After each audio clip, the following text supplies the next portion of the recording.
My name is Judd Tully.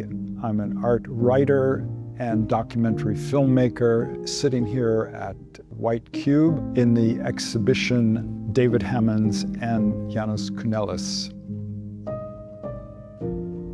One impression one might have entering this exhibition of Hammons and Kounellis, which is the first time they've been exhibited together, literally side by side in over 30 years, is a kind of broad, impactful, visual impression. A rich impression, materials, even difficult to know what the materials are from a distance.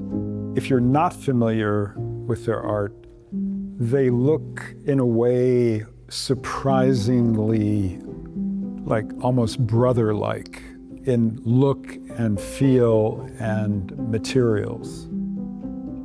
The relationship between Hammons and Kounellis is multi-leveled and very textural and very dense in terms of the kind of art they produce, in terms of their conceptual approach to making art, and their ability to fuse a very distinct vision.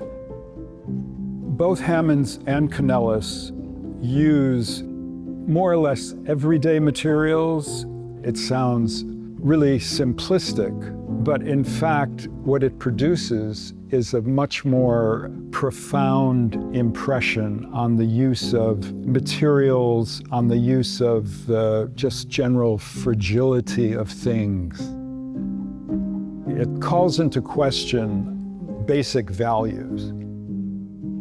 How do you frame the value of a length of African-American hair that's draped across a found couch?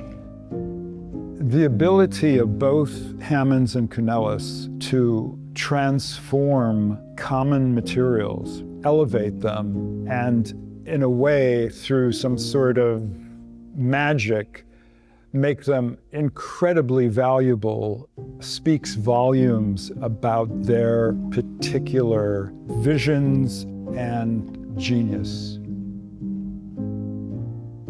The vehicle Hammons used to transport his vision has been the African-American experience. Hammons literally broke through a kind of apartheid system of the art world with his own language, his own culture, and opened the door for many other African-American artists.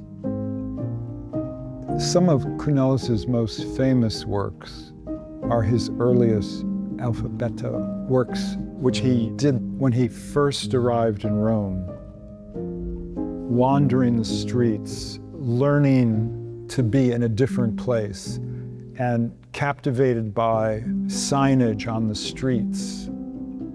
What Kounellis accomplished in terms of expanding what you might call just modern painting, he quickly outgrew that frame and moved on to much bigger installations. When you see the works of Hammons and Kounellis, you see this kind of slipstream of these two voices circling around, going upstairs, downstairs. It's a slow burn.